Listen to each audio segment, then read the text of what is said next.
Paname. Ici c'est Paname. Ici c'est Paname. Ici c'est Paname. J'ai la tronche du parigo, le cœur qui palpite. On chante, on crie, Paris est magique. Le rouge, le bleu, fier de nos couleurs. Le parc en feu, ressens-tu la ferveur?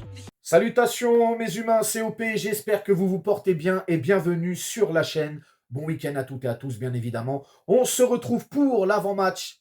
Gros choc de ce week-end, l'un des gros chocs de ce week-end, puisqu'il y a Marseille contre Lille aussi, si je ne dis pas de bêtises, aujourd'hui. Bref, ce qui nous intéresse ici, c'est le Paris Saint-Germain face à l'Olympique Lyonnais. Deux équipes aussi qui ont joué la Coupe d'Europe cette semaine, deux équipes qui ont gagné leur match. Paris qui affrontait les Autrichiens de Salzbourg et les Lyonnais qui affrontaient les Allemands de Francfort. Deux matchs gagnés, donc demain soir, normalement, belle opposition entre ces deux équipes. Mais avant toute chose, on s'abonne à la chaîne si ce n'est toujours pas fait, la petite clochette à côté, on clique dessus pour les notifications, le référencement, on met son plus beau pouce bleu et on lâche son petit commentaire. Nouvelle rubrique dans les avant-matchs, le point mercato. Ensuite, on enchaîne avec les stats des deux équipes. On part de notre adversaire et on finit avec nos rouges et bleus. Et c'est tout de suite pour le point mercato.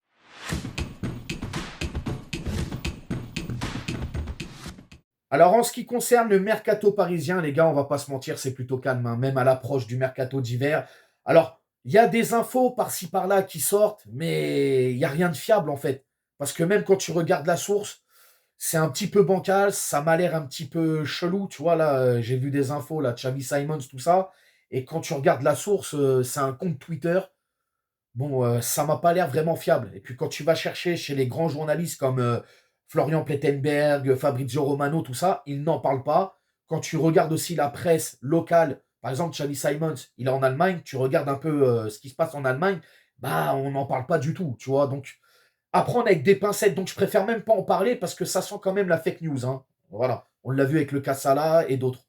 Même Rashford, là, pareil. Hein, ça, j'y crois pas du tout. Encore une fois, les mecs se servent du Paris Saint-Germain pour faire monter les enchères, essayer de gratter une négociation à la prolongation ou je ne sais quoi. Là, on va parler de prolongation, par contre, les gars.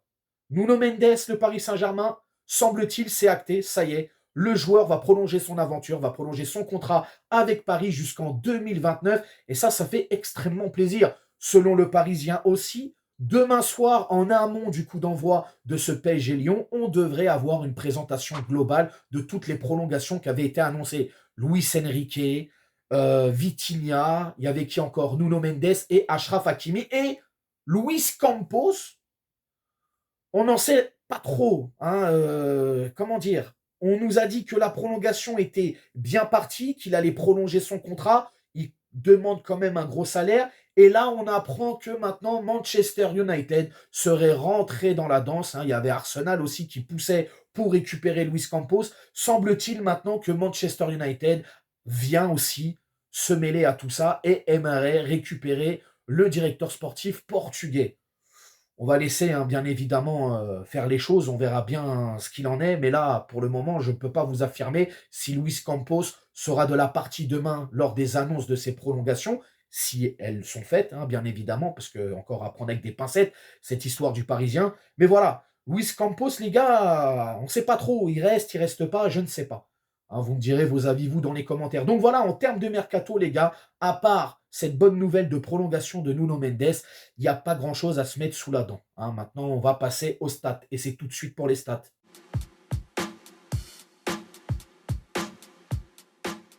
Pour clôturer cette 15e journée de Ligue 1, nos rouges et bleus, nos parisiens reçoivent à la maison l'Olympique lyonnais, coup d'envoi à 20h45 au Parc des Princes et c'est retransmis sur l'horrible chaîne DAZN. Au classement général de la Ligue 1 et sans grande surprise, nos Parisiens sont toujours leaders avec 34 points, premier, hein, ça ne bouge pas. Quant à l'Olympique lyonnais, c'est un petit peu plus compliqué puisqu'ils actuellement ils sont 5e avec 25 points.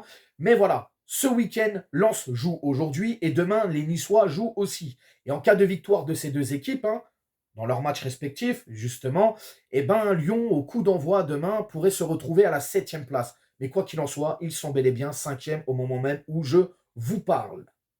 Sur les 3 derniers matchs, chacune de leur côté, en Ligue 1 pour ces deux équipes. Pour le PSG, hein, c'est bien évidemment une victoire et 2 nuls d'affilée. Et pour l'Olympique lyonnais, c'est un nul et 2 victoires d'affilée.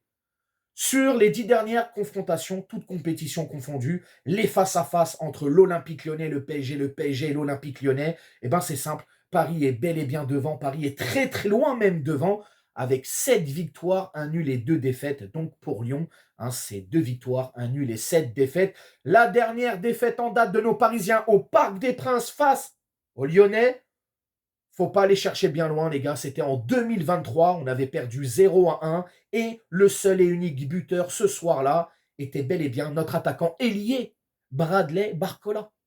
Oui, c'est Bradley qui nous avait mis le but du 1-0 pour Lyon. Donc voilà, mes humains, c'est tout pour les stats. Et on va maintenant parler de notre adversaire, l'Olympique Lyonnais.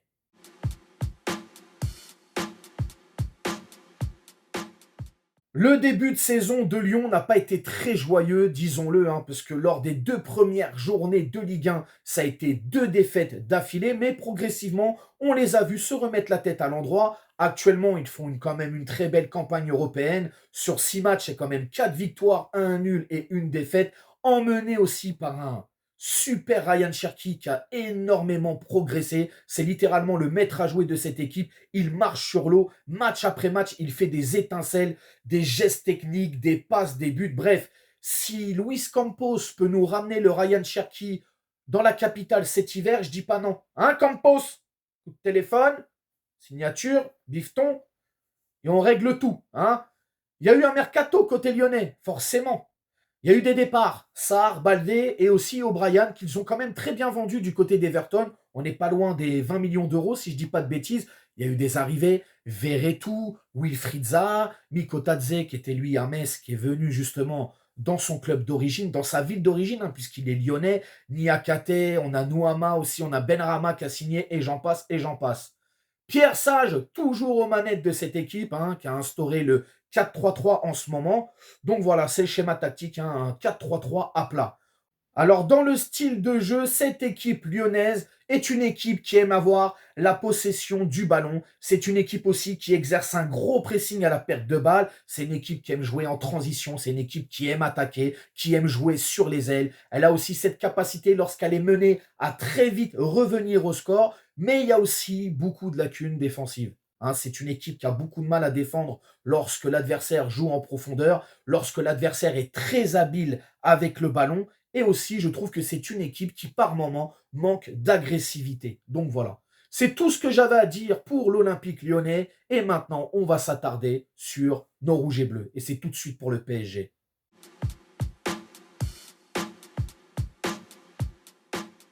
Nos Parisiens, nos rouges et bleus qui peuvent enfin respirer en ce qui concerne la Champions League avec cette victoire logique 0-3 face aux Autrichiens de Salzbourg. Oui, logique parce que c'est là où l'une, en tout cas l'une ou la plus faible équipe de cette campagne européenne de Champions League. Donc voilà, c'était totalement logique et normal que nos Parisiens s'imposent. Mais en Ligue 1, c'est une autre salade. On sort de 2 matchs nuls d'affilée. Demain soir, on affronte une équipe lyonnaise qui est en pleine bourre, qui est en pleine confiance et qui vient chercher les 3 points.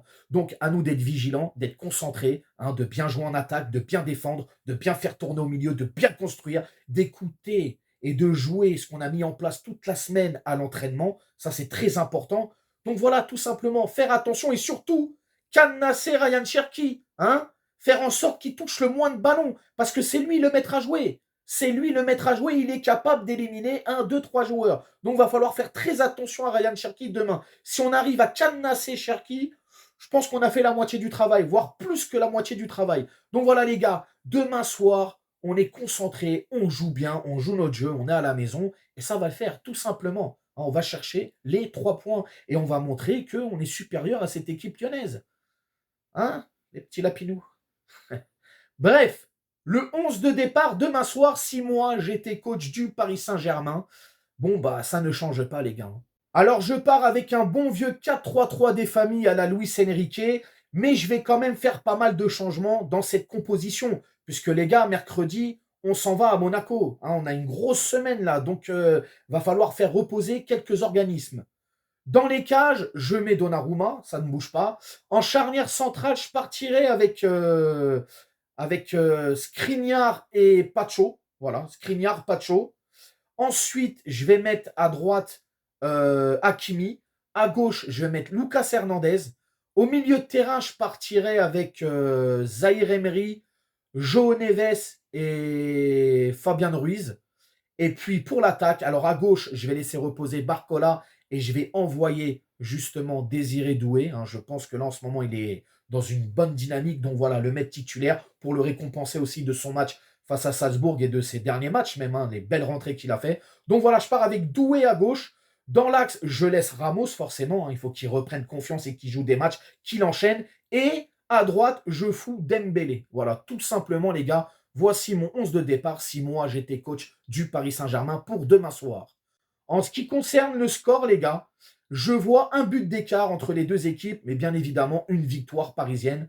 Et je vais partir sur un 2-1 pour le Paris Saint-Germain. Donc 2-1 pour le PSG. Et les buteurs, je vais mettre Ramos et aller Doué. Voilà. Ramos et Désiré Doué pour les buteurs demain soir du Paris Saint-Germain en espérant que, bon, bah, que voilà, j'ai raison sur le pronostic. Ça serait pas mal. Nous, les gars, vous allez me dire dans les commentaires, justement, comment vous sentez ce match, comment vous voyez ce match. Est-ce que vous voyez des Parisiens qui vont maîtriser leur sujet ou des Parisiens qui vont se faire bousculer par les Lyonnais? Vous me dites tout dans les commentaires. Bien évidemment, on s'abonne à la chaîne, on active la petite clochette, etc., etc. Et puis nous, on s'attrape demain soir pour le débrief, le petit vlog comme d'habitude en direct du Parc des Princes. Prenez soin de vous et encore une fois, bon week-end. Ciao, bonne soirée. Nique sa mère, les foutiques, c'est l'UTES que j'incarne. Paris capitale et la Liga capitule. On voit toute ton équipe face à Navas, t'es ridicule. Je suis dans une école 80.